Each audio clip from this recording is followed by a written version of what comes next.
Hello, everybody. I'd like to thank Salem Audubon Society for inviting us to come speak to you. Back in January, before all the insanity started, four of us from Central Oregon decided to go to Thailand and see if we could find some birds, and we had quite the great adventure. We got in just under the wire. In fact, Seoul, South Korea was just making everybody wear masks by the time we got there. And so we just got in just in the right time. So we ended up spending 3 weeks in Thailand. And that's what we're here today for, is to talk to you a little bit about that trip. And we've broken this thing into 3 different sections because, well, we wanted to explain to you how we got there and what we did. And then we wanted to show you some of the birds. And then we wanted to show you some of the really neat stuff about Thailand that didn't have anything to do with birds. So that's, as Kathy said, those are the 3 parts. Tim, are we ready to go with that PowerPoint? There we go. Oh, look at that. Okay. Okay, and I think we're ready to go. So here we have Thailand in yellow, a map of Thailand surrounded by some of the other countries. I'll show you some of the places that we went to and refer back to the map. Before we do that, I'd like you to scan around a little bit and see if you can see some of the birds that we have present here. I will tell you that in this presentation that all the bird pictures in the presentation were taken by us, the 4 of us, or one of the 4 of us anyway, and except that one picture to the right of the map of the silver-eared messia. And the silver-eared messia is one of the most beautiful birds in Thailand. We saw this bird. I had a camera in my hand, but I was so mesmerized that I couldn't even move. And so I didn't take any pictures at all. So I had to steal a picture off the internet. It's such a wonderful bird. But that's the silver-eared messia over on the right. The rest of the photos on this page and all the other slides and the video are all taken by our team. And the team being myself, my wife, Dorothy, Jeff Nordstrom, and Donna Nordstrom. Okay, next slide. And this is what we're going to break down the evening. We've already talked about this. I'll do logistics, talk about some guides and tours if you want to sign up for those. Some of the popular birding areas. We'll have a video on the birds and more than just birding. Donna's slideshow on the culture and food and wonderful things about Thailand. And again, we'll have questions in between each section. Go ahead, next slide. Oops. Okay. I wanted to throw a little budgeting slide in here. I have to tell you the budgeting is a little bit up in air now because the COVID situation has made everything very weird. But I just wanted to throw some possible numbers at people. If there are people out there that are planning to take a trip to Thailand, then I thought it might be helpful to see some numbers that might give you an idea of what you might have to spend. We were there for 21 days. And so I based these numbers basically on a 21-day trip or a 3-week trip. Your airfare, if you look at the first square, your airfare is going to run you somewhere around $1,000. It's impossible to say what airfare is going to do now with COVID when it opens back up. But I think you could probably budget for about $1,000 per person for a flight there. You're going to probably want to take at least one in-country flight, because there's some areas up north where you're probably going to want to visit if you're birding, and they're pretty cheap. They're between $200 and $300 generally for a quick trip up there, and so that should be pretty easy. So I figured on a number of about $1,300 for airfare. Movement within the country will depend on how you go about planning your trip here. If you decide to get in with a tour company, you don't have to deal with any of that. They'll handle everything. But if you decide to go on your own, then you're going to have to hire guides and things like that. So it's going to cost you a bunch of other stuff. So I thought between the guide costs and the transport costs, a number of about $7,000 is probably pretty normal. A typical guide tour is going to cost you right around $7,000. That's all inclusive, food and everything else. If you want to go on your own and you want to pay for food's really pretty cheap. In the cities, you could easily get, by $20 to $30 a day per person. Out in the country, it's way less than that, even just $10 or $15. So for 21 days, I figured about $400 or so. And then for lodging, lodging prices. If you want to stay in some lodges or some fancier hotels, you may have to pay over $50 a night, but probably $50 a night is probably a pretty good estimate on what you're going to be paying. And so about $1,000 for lodging, when you can figure that. So you can take all of those numbers and add them together and come up with a number of around between $6,000 and $10,000 is what I kind of came up with. And you can do it for way less than that if you wanted to, especially if you didn't want to hire guides. Guides are pretty expensive, but I would not recommend that, by the way. And the other thing that I wanted to note on the lodging is make sure that you're prepared to sleep on the hardest bed you've ever slept on in your entire life by a mile. We slept on some very hard beds every night. On the last place that we stayed, they had the softest beds in the entire country, and they were still pretty hard to me. So it was pretty bad. So anyway, be prepared for that. Okay, let's move on to the next slide. Just to give you an idea of what the flight situation is here, I looked up some companies that do flights off the west coast of the United States. Delta flies to Bangkok, Alaska, United, American, Emirates fly out. Check with your local preferred carrier on where they go. Some of them stop in Seoul, South Korea first. Some of them stop in China along the way. It just depends on your provider and which route they do. You'll have to look that up. Our flights started in Redmond, Oregon. We took about an hour-long flight to Seattle, and then we went from Seattle to Seoul, South Korea, and that took us 12 hours. And then we had a little layover there, and then we went from Seoul on to Bangkok for another 6 hours, including all your layovers and everything. It's going to take you about 24 hours probably to get there. And so be prepared for that. You should also know that there's a fairly long layover in Seoul on the way home. And in fact, it's about a half a day or better, almost a whole day layover in Seoul. And the airport knows that, and they offer free tours to the city of Seoul, throughout the city of Seoul. And you can sign up for those tours, and you just load up on a tour bus and they take you for free. It's fantastic. It's a great way to spend your time rather than staring at a wall in an airport. So, okay, next slide. If you do choose to get your own transportation in Thailand, I would recommend that you get a driver.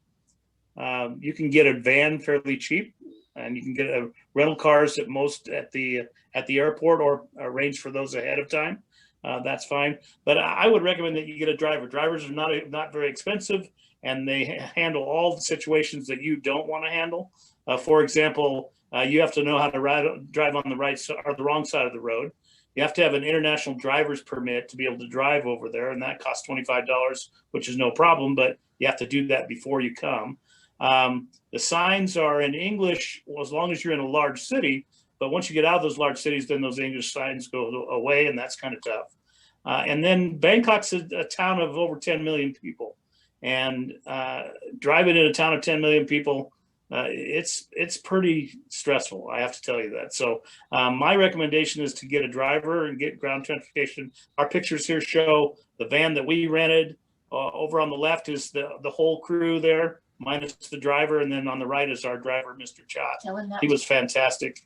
And the one really good thing about Mr. Chot is that he was fantastic in arranging for other people to drive us at other times. So he went out of his above and beyond everything that he needed to do. And he was part of our tour, and even found some birds for us. So get a driver. That's what I would recommend.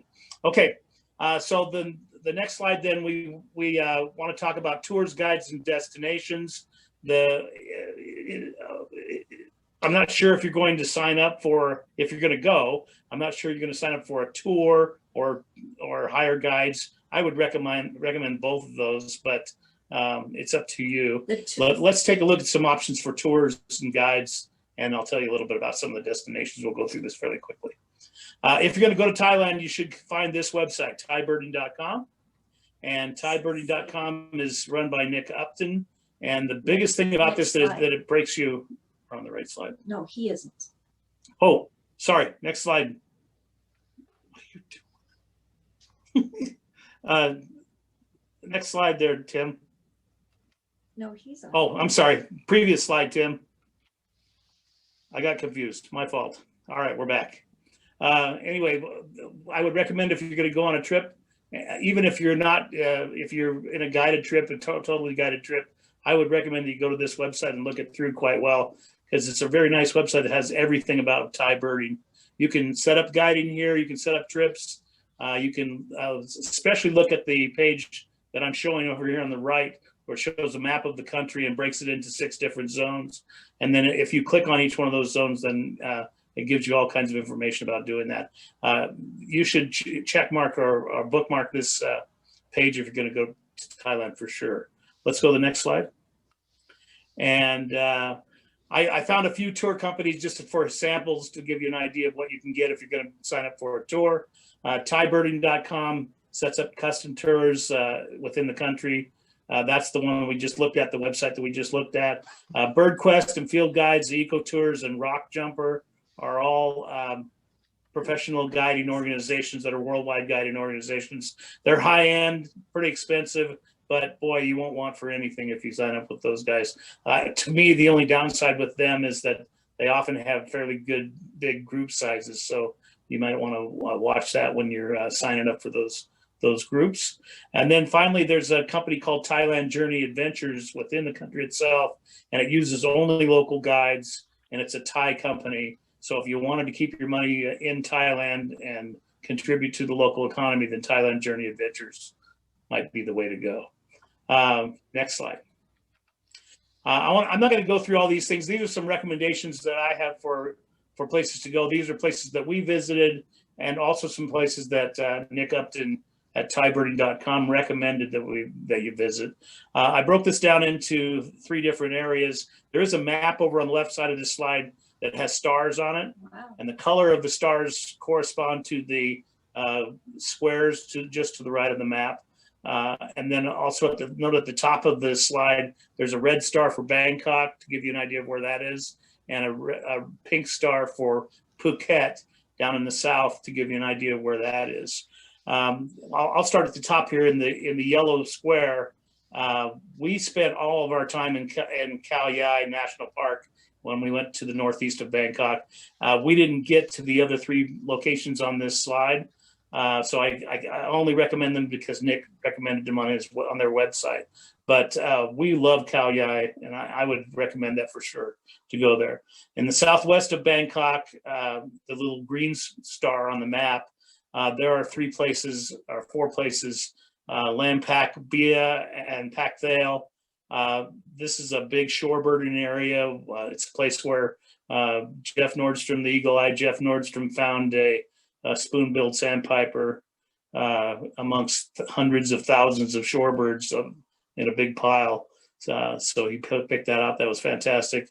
We stayed at a place called Ban Maka and Kang Kratchen. I'm actually going to talk a little bit about those a little bit later on, so I'm not going to go through all of these. But if you do go to Thailand and you go back through this slideshow, which incidentally will be on the Salem Audubon Society website, so you can go back and look through these things a little bit slower, then you can look these things up one at a time online.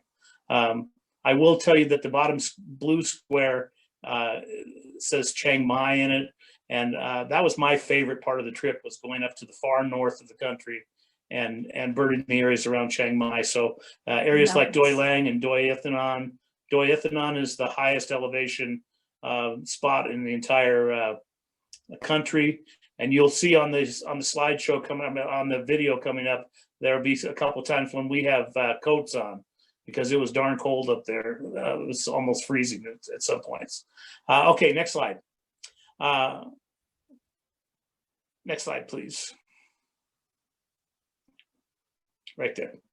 I wanted to give you just a visual on what our trip was like and how many days it took. Won't spend very much time on this one either, but just to break down kind of when we started on January 28th, we ended our time on February 19th, and this gives you a little bit of time. We spent a few days kind of roughly evenly spread out throughout the time. So that's our journey. Next slide. And I do want to talk about a couple of recommended birding lodges. So go ahead and go to the next slide. and one of them is called Bon Maka.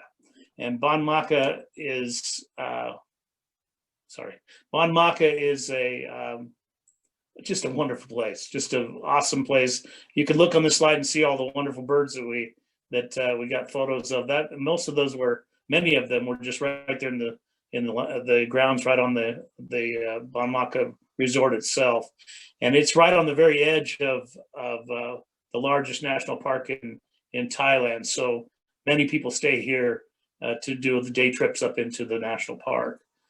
So this is a place I would definitely recommend. You meet other birders too. And you meet lots of other birders. That's right. Lots of other birders from all over the world. Yeah, that are there. So it's like a typical birding location. You spend your day looking at birds, and in your evenings you tell lies to lots of people you don't know. All right, next slide. And then the other resort that we're going to recommend is the Inthanon Highland Resort, which is right below the Inthanon National Park, and this is in the northern part of the country, up by Chiang Mai. And like Bon Maka, this is just a wonderful place. You get to stay in a rustic little cabin. It's not a little cabin, fairly large cabin, and the grounds are beautiful and lots of birds all over the place. And you can spend time there, or you can spend time in the national park. Just a wonderful place to stop. So those are the two resorts that we would recommend. There are many others. You could look at them online, but go ahead and go to the next slide. A couple of quick do's and don'ts if you're going to go to Thailand. Do have fun, and don't forget to smile. It is the land of smiles, after all. Go to the next slide. And the next slide is a couple of things that you should do. Make sure that you check, if you're going to go and you're not in a tour, make sure you check for blinds. Most of the lodges have some blinds nearby that you can pay a little extra and go sit in. The blinds are fantastic. We recommend that you get a SIM card, for a local SIM card, when you get into the country, so that your cell phone will work. We waited a few days to do that, and I think we probably regretted it. I think you can get a pretty good SIM card installed in your phone. Thai SIM card right there at the airport would be a good idea right after you land. It's a good idea to take your passport with you at all times, or a copy of your passport, because there are some things that you have to have a passport for to get into some parks and things like that. You have to have your passport. We recommend you take the trip insurance, because bad things can happen, and it's a very expensive trip. So we recommend that. We also recommend that you learn a little bit of the language, and I'll just skip past that because I have a slide right after this one about the language. They won't take American money anywhere, so you pretty much have to get some Thai baht. The local currency is called baht, and get some Thai baht before you go, or when you first arrive, and have enough spending money available for you to deal with that. We will also say that we had the potential for some money problems when we paid for our tour ahead of time and sent money to Thailand, and you should do some research on that and be careful, because we found that you want to convert to Thai baht and then send it to Thailand, because if you send a lot of US dollars to Thailand, then apparently there's a big money laundering problem there, and so you can get into some trouble. David might tell you a little bit more about that. But anyway, so it's a good idea to be careful and do your research when you're paying ahead of time for that stuff. The big thing is tipping is a nice thing. They don't expect to be tipped in Thailand, but they appreciate being tipped. So we recommend that you tip the locals in Thailand. And the big thing for me, of course, is the food, and the food is fantastic. The best food, sustainably the best food I've ever had over a 3-week period. Virtually every meal. I can only think of one dish that I didn't like the entire time we were there. So next slide. Before we get onto the don'ts, let's take a look at some Thai words. I threw this slide on here just as a resource that people might want to jot down. But do a little bit of research before you go. Learn a few Thai words. Understand that the Thai language is influenced by masculinity and femininity, so there are different endings to some terms. If you're a male, than you have if you're a female. If you want to say hello to someone and you're a male, then you say Swati Krupp. And if you want to say hello as a female, you would say Swati Ka.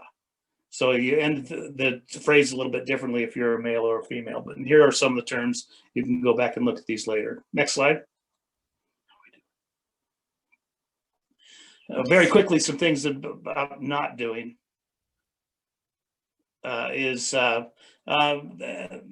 there are several websites that recommend that you don't whistle at anybody that's considered rude within the country. Whistling at night scares people because they think there are demons out there whistling. So be careful about that.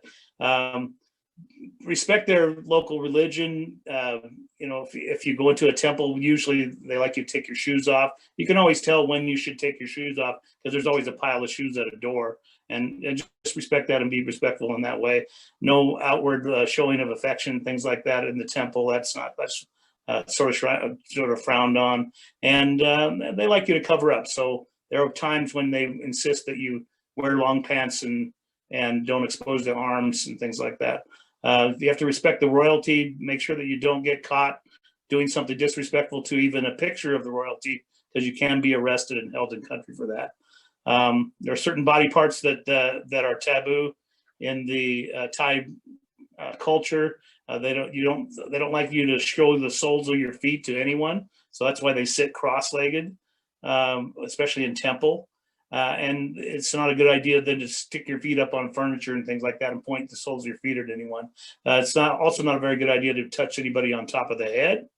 They don't like you to, they don't usually shake hands. That's not their culture. Instead, they do the we, which is they hold their hands together like they're praying and they bow a little bit. There are different kinds of we's. You can do a we where your thumb touches your chin, or where it touches your nose, or where it touches your forehead.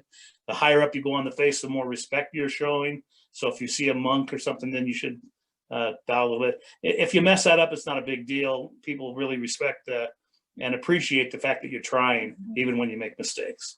One of the big things about the country is attitude, and it's a big deal in Thailand to have a good attitude and don't sweat the small stuff. And so you don't see people getting into arguments. There's no such thing as road rage and that kind of stuff in the country. People are kind of c'est la vie, and so you should respect that as well.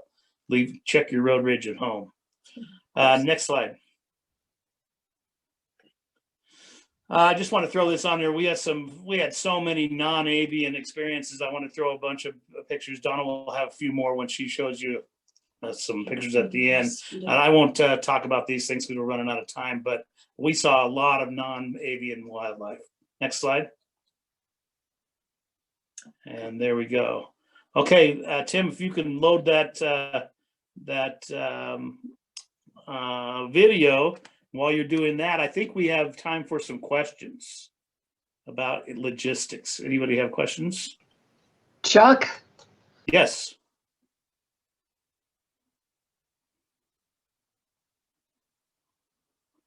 I don't hear anyone.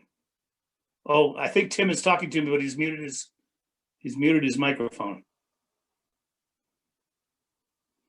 Oh, okay, got it. Good, thank you. He hadn't been muted.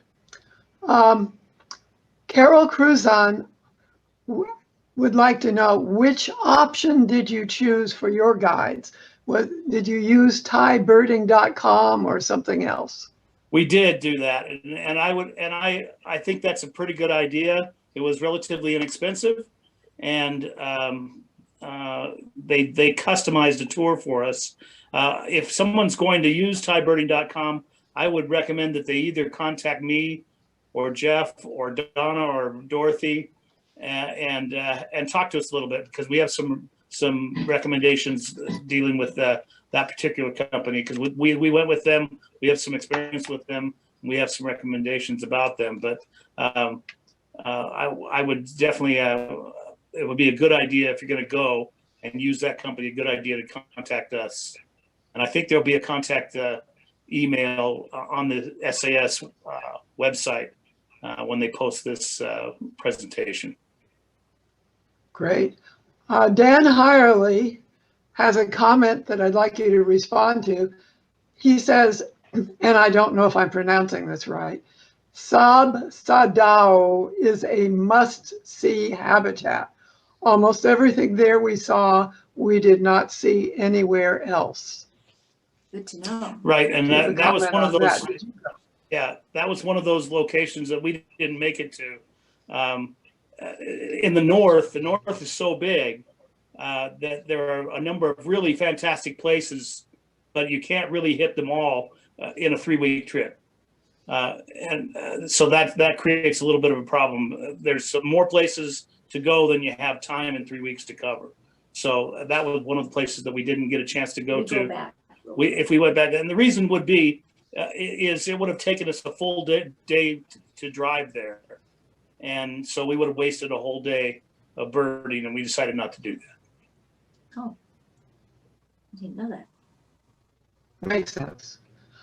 Cynthia Donna says that she was in Thailand for 4 weeks with a birding friend. She had to, whoops, it's not. She had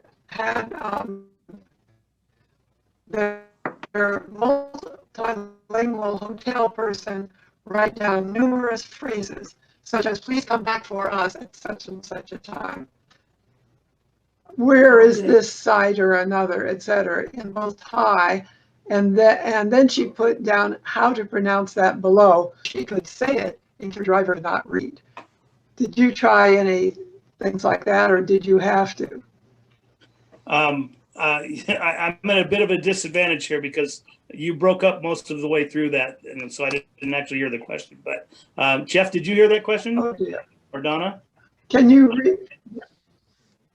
If Jeff and Donna can unmute, then they might be able to answer. I didn't hear the question. Yeah, I didn't hear the whole question either. Or if Cynthia can unmute. Tim, can you unmute Cynthia? No, This is a fairly long comment. I unmuted myself. Can you guys hear me? Yeah, I can hear you, Cynthia. Yeah. What I said Yeah. was that when I spent 4 weeks in Thailand with a British birding friend, and we made our own agenda up, and it's an amazing country. I encourage everyone to go there.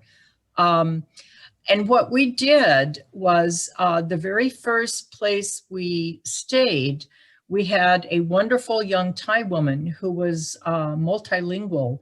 And after having my first experience on commuting ferry on the Chao Phraya River outside of Bangkok, I came back to the hotel and I had her write down a number of phrases, both in Thai in the script, and then after she did that, I wrote them down in phonetic spelling so I could pronounce it, because, you know, as you know, this is a tonal language, and it's different if you're male, it's different if you're female. You have a whole different accent on your voice when you're speaking with someone.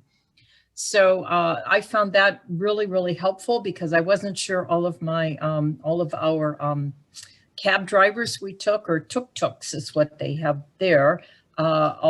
Each one of those drivers would be able to read the Thai script. So I had her also, you know, say it to me several times, and then I would write it phonetically underneath it. And I just was wondering, you probably didn't have to do that, but that was a real interesting part of that whole thing that we did in Thailand. It was a whole different thing, because it's a tonal language. It's Thank you, but it's Cynthia. so different.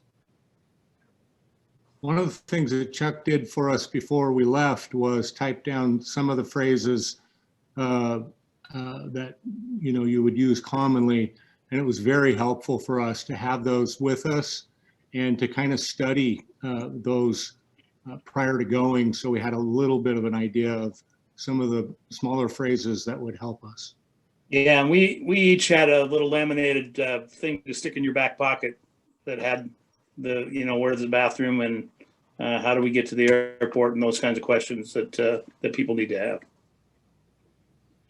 But our guides are bilingual, of course. Yeah. Tim, are you ready? Yeah, I have downloaded the video, so hopefully we'll get a little bit better stream this way. Jeff, are you going to introduce it, Jeff? Yeah, when we were in Thailand, we saw over 400 species of birds, and I think all of us were in the neighborhood of 350 live birds. So it was pretty exciting for us. This is a YouTube video that Chuck put together. This is a combination of Chuck's excellent photography and mostly Donna's excellent digiscoping. We did a lot of digiscoping on this trip. This video is 31 minutes long, so be prepared to spend a little time here. It shows 203 different species, again, all photography by Chuck or Donna or myself or Dorothy. And there is some music on this video. And if the music isn't to your liking, don't be afraid to turn it down and just watch the video because it's pretty spectacular. And you know, kudos to Chuck for all the work and effort he did putting this thing together. So with that, enjoy the video. Hold on a sec here. We need to mute ourselves.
just unmuted, so. Okay, that was wonderful, Chuck. And I have some questions from the audience. Okay, we're running late. I apologize to everybody for running late, but it's my fault.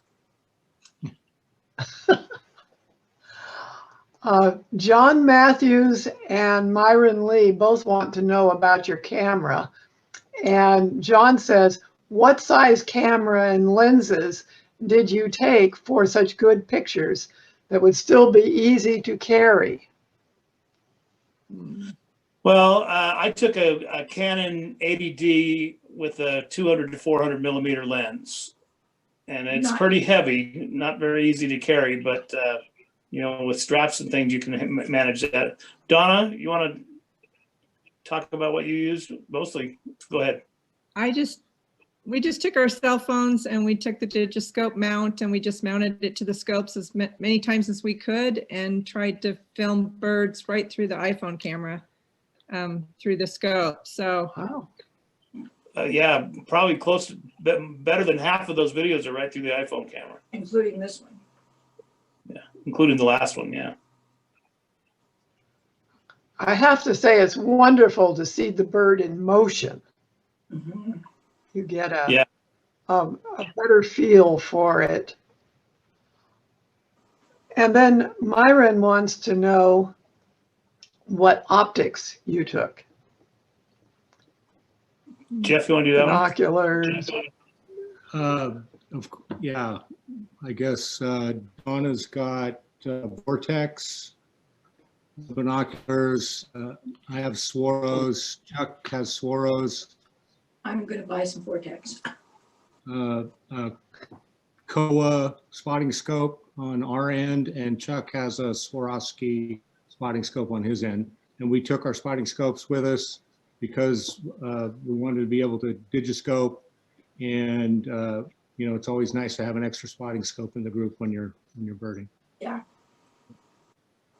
Yeah, some of the places we went to, especially when we were out in the shorebird places, we used the scopes all day long. So that was very handy.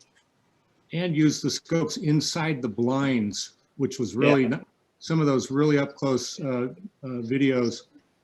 You're inside of a blind and the birds are very close, and boy, you can get them full frame.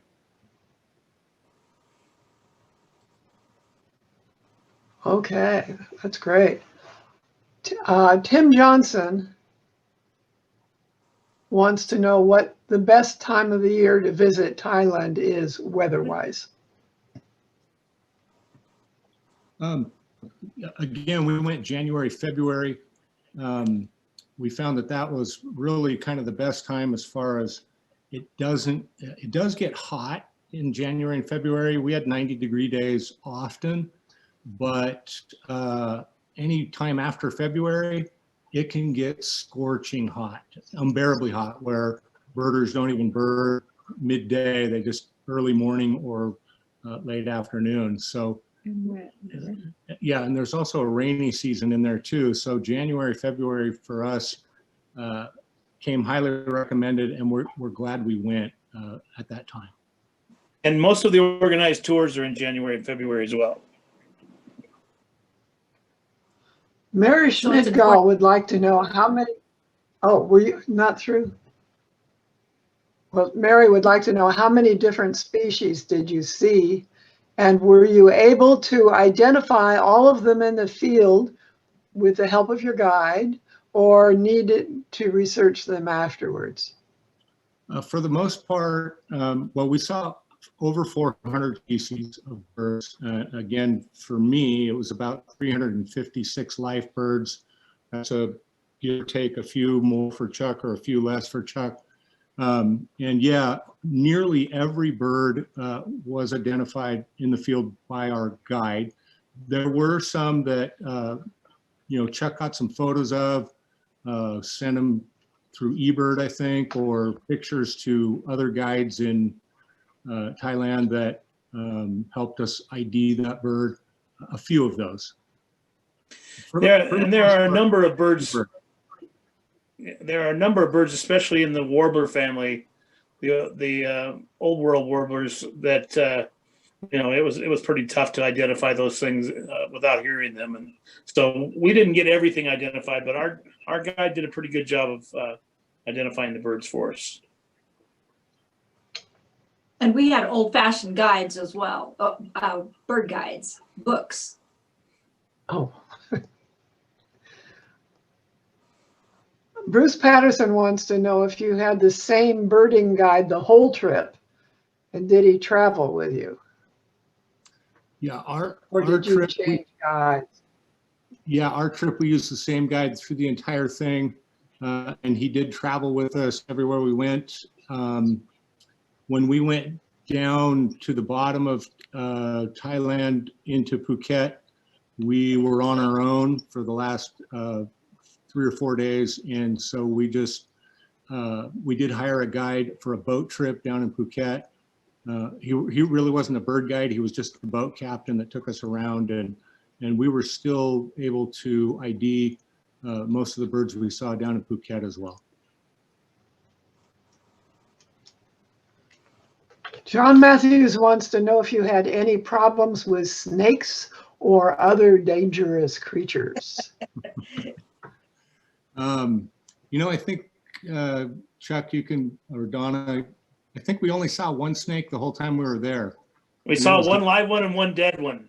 Yeah, it was a beautiful, it was bright orange, just a beautiful, and it was a venomous snake, but it wasn't aggressive at all. And all the other animals, nothing dangerous. So I guess we were fortunate in not running into too many snakes. And then I have a question.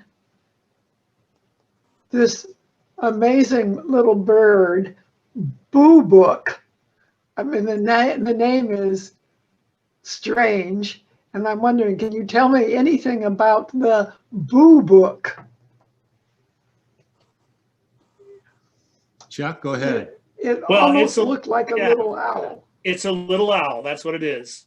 It's a little owl. It's probably about the size of our long-eared owl, maybe something like that, and real narrow, kind of like that. And he was just sitting in a tree during the day doing what owls do, which is try to look like a branch. And at one of the lodges we were at this was Bon Maka, I believe, lodge. The lodge actually had a scope set up because the bubuk would roost in the same place just about every day. So they had a scope set up, and you just walked over and looked in it and set up your digiscoping, and so we did that right from the lodge. Wonderful. Well, we have 2 comments from Grace Fowler. First, she recommends, sounds good to me, taking a camping roll-up mattress to help with the hard beds.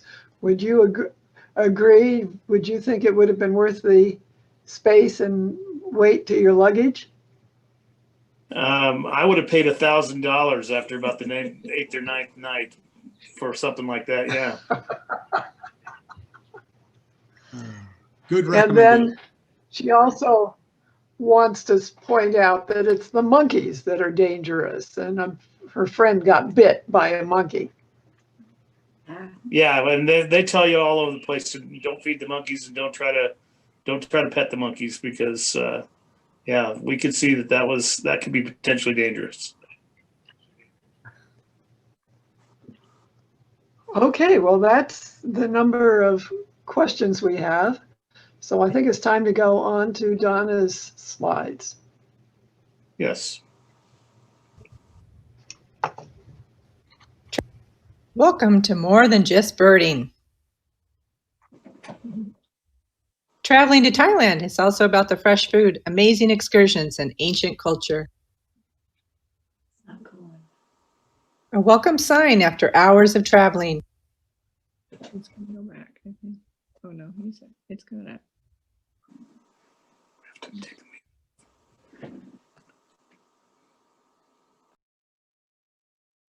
Thai chilies are hot and the base of most meals.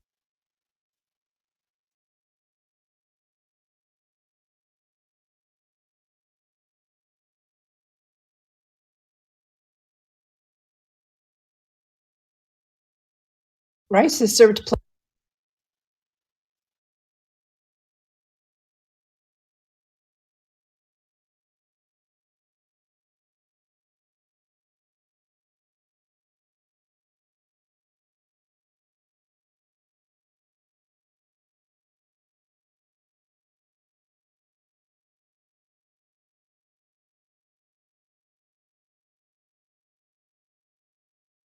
Locals are proud.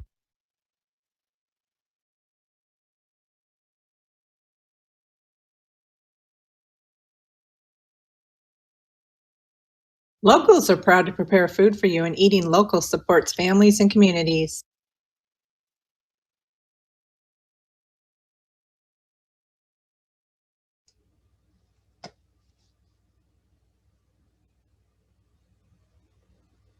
These are the flavoring.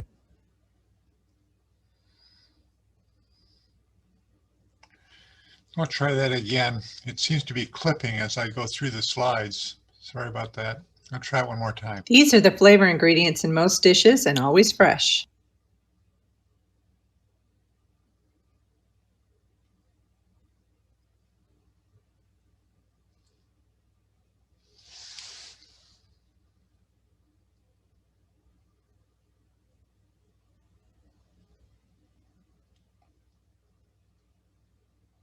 Specialties change in each region with local foods available.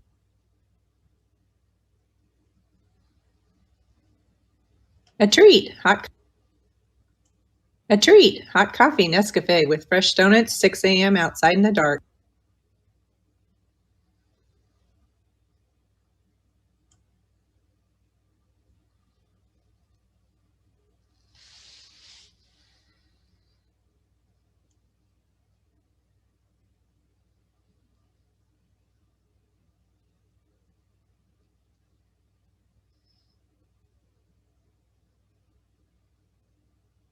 Local seafood is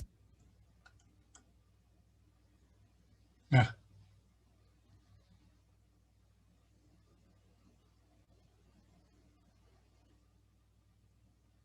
Chat tried to make us.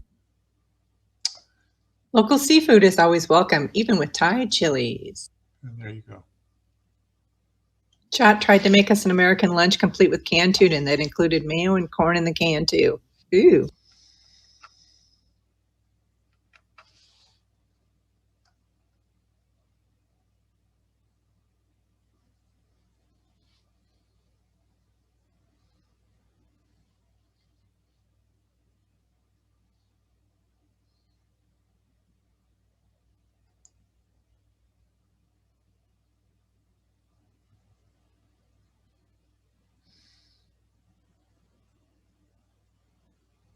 We didn't experience many bugs, but most places offer fans to keep them away.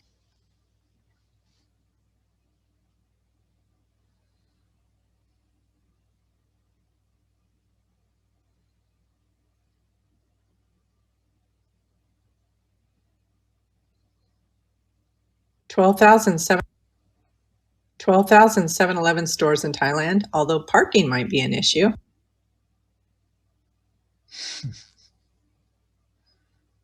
Shrines, the spirit. 12,000 7-Eleven stores in Thailand, world is everywhere, although parking might be an issue. Beliefs are deeply infused with Buddhism.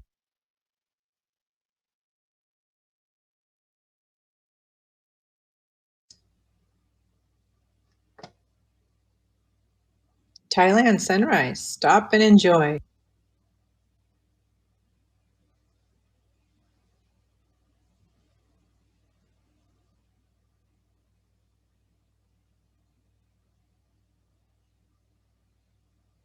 Only 30 baht, just under $1 US.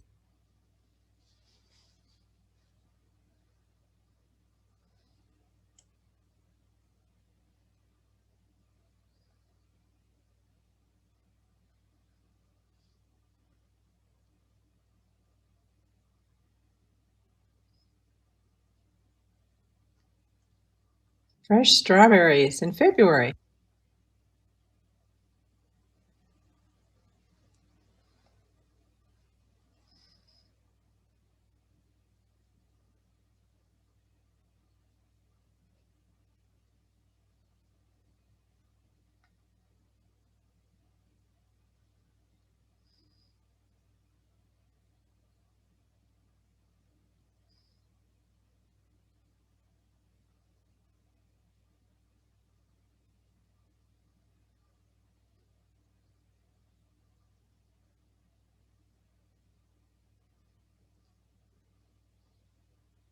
Big Buddha towering at 45 meters, 147 feet.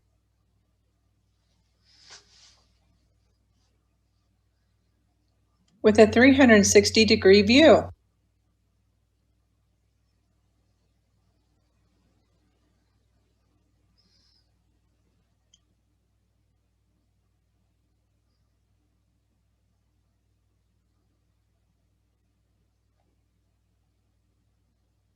Although out of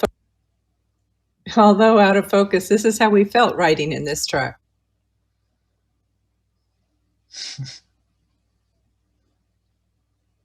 Myanmar's lady. Although out of focus, this is how we felt riding in this items truck. At the border.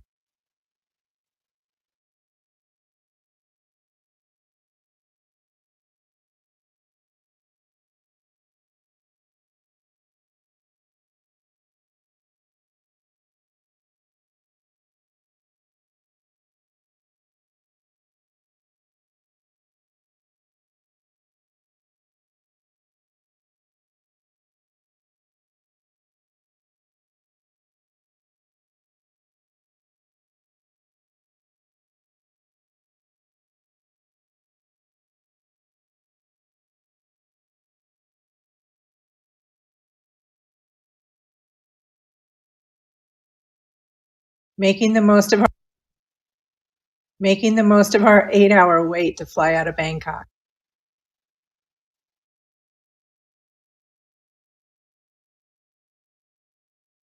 The Grand Palace, making the most of our 8-hour wait to fly out of Bangkok.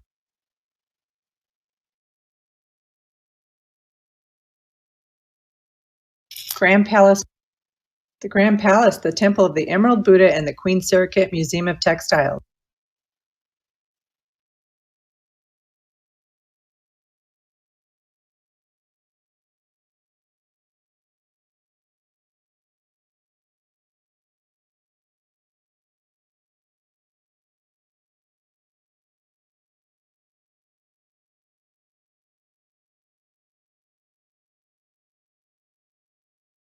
These beautiful paintings.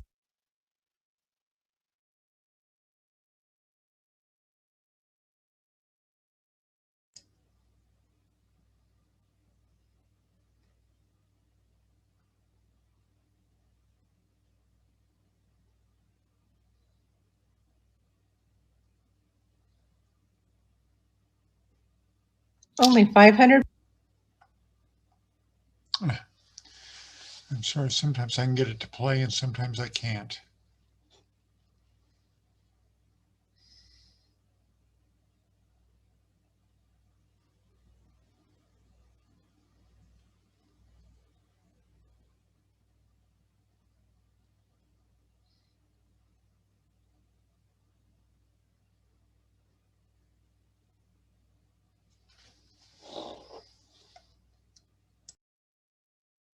Elephant statues are often adorned with strands of marigold garlands.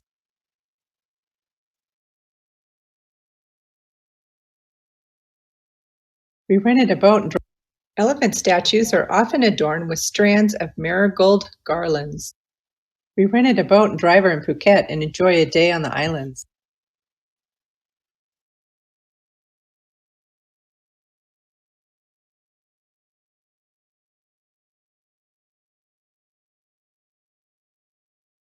With over 32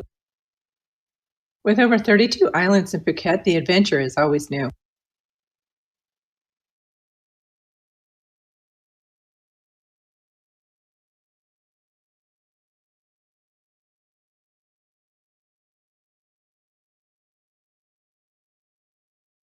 With 8 hours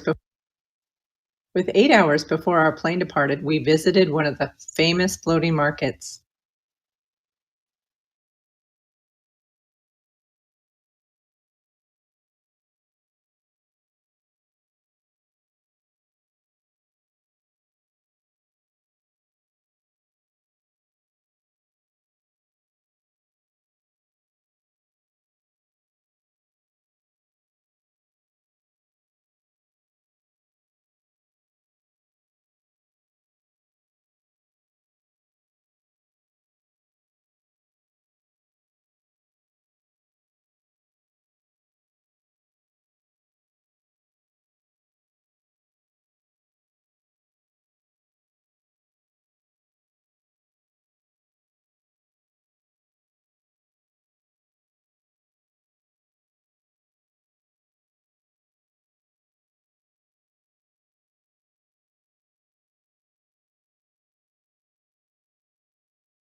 Typical rice field at sunset. Stop and enjoy.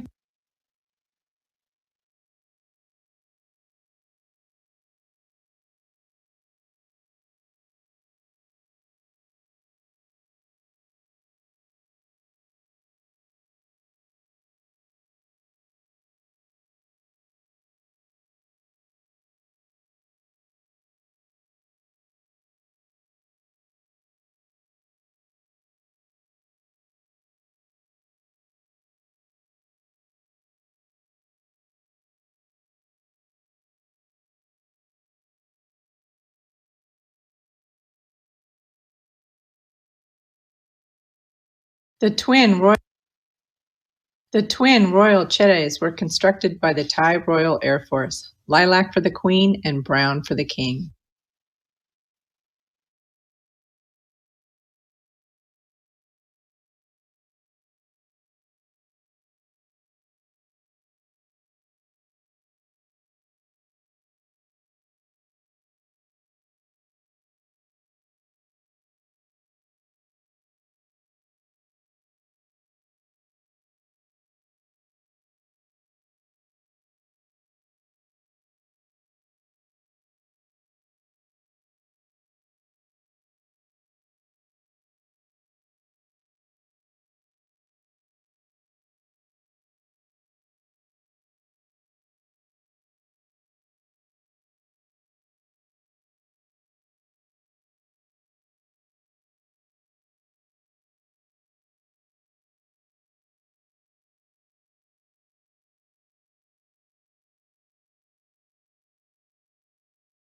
Another boat ride to where the bay meets the ocean, full of commercial and local fishermen.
Final days in Phuket at sunset. In our hotel, each room had a pool.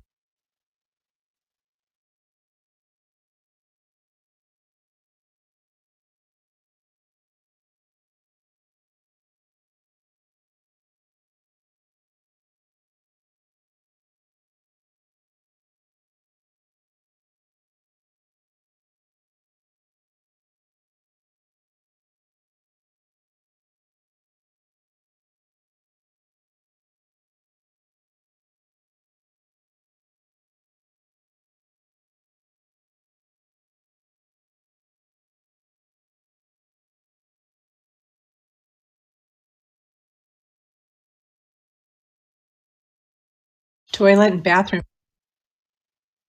bathroom facilities are most times questionable. Always take your own tissue. They don't provide it.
Looking at the North Korean border,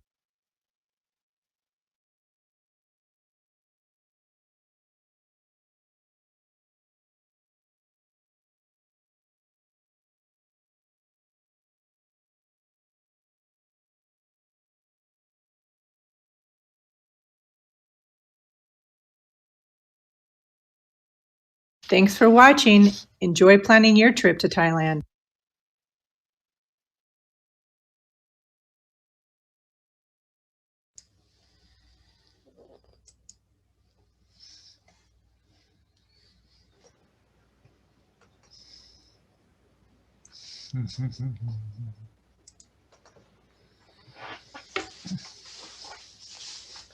Well, I want to thank you, Chuck and Jeff and Donna. That's been quite an impressive program. And I suppose everybody here who hasn't been to Thailand now wants to go to Thailand.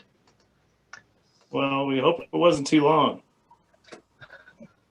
Well, you had a lot of information in there. I do have one more question from the audience. So far, that's all that's come through. Anita Lee would like to know what your favorite birding field guide was on this trip. You did take a book, right? We did. Or not? Oh, Jeff's got it. Good.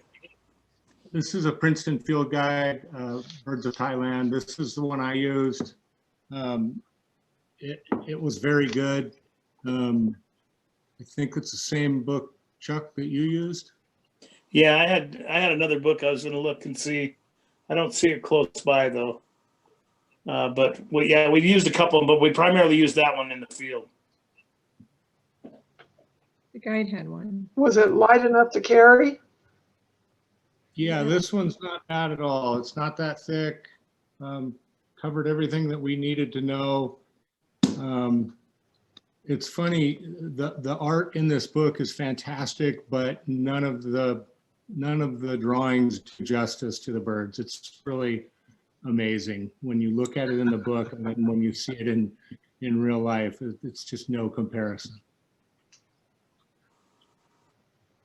And as we stated before too, Okay. our guide was really good at identifying the birds for us, and we use that book every once in a while, but usually in the car, going over some stuff and looking at some things that we, getting a second look, because our guide was pretty good at telling us what the birds were. Okay, that's always fortunate. I guess I have one more question, and that is, what was your daily schedule? Did you have a pattern to your days, when you got up, when you went out, etc.? Donna? Up early. We usually had to be up at about 5 o'clock, and most of the lodges would service, or wherever we ate, you had to eat at 6 a.m. and you had to eat whatever was available to eat. So, those people that want to get up and just have a cup of coffee, you're eating a full meal that always included rice, at 6 o'clock in the morning, in the dark most of the time, unless we were eating donuts down the street. But it was always started out at 6 because you have to be where you're going to be looking at birds at the first light when they're waking up and making the noise. And, it gets really hot very quickly. So as soon as the sun rises, there's obviously a lull in the day for when birds are too warm to do much activity. And so that's when we would find other times to do other things. We were taking pictures of scenery or of an excursion that we were doing, or even just birding around a lodge, for getting good photos of the ones that were available for us to take. And then you're eating early. I always had a debriefing session in the evening, went over the bird list with the guide, what we saw for the day. Of course, had a beverage, and then, you're in bed pretty, back to wherever you're going to stay for the night, to sleep on that hard bed, and get a shower, and then, get up and repeat. So you really are on the move probably 12 to 16 hours of the day. Up early to bed late, except when we went down to Phuket, we kind of slowed down a little bit and relaxed a little bit. Okay, well, thank you very much.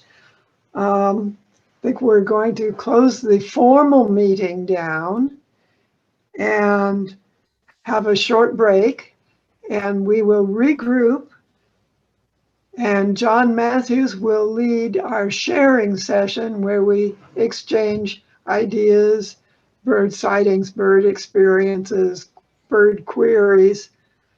And everybody who stays for that will be unmuted, and their cameras will be turned on if they have a camera. And just a few more comments. Tim Johnson says, thanks to the Gates and Nordstroms for the great program. And Dan Hirely says, thanks for a great program. And earlier, I read these. Mitch Ratcliffe and Ann Walton both said, wow. Mitch said, thank you for the program. It looked like a lot of fun. And Ann Walton says, amazing. Thanks for sharing. So We would like to thank I think probably everybody for having us, and we enjoyed putting this together for you. And again, I believe it's going to be posted on the website at Salem Audubon Society. So if you want to, sometimes the video, you might want to look a little bit longer at a bird, or you might want to go back and see some of the things that we talked about that either were about birds or, about the non-birding stuff. And I think all of that will be on the website. You can review it again. Yeah, in a couple of days, we'll not exactly post it up on the Salem Audubon YouTube channel. Yeah. Yes, and to get to the video, you just find the YouTube channel, go to YouTube and search for Salem Audubon Society, and then there will be the list of the posted videos. And yours will probably take a while to get up there, but it will get up there within a few weeks. And you can also just go onto YouTube and do a search of birding Thailand, and the video that you guys saw tonight is about the third one down online. So you can, if you just want to watch the video again, you can do it that way too.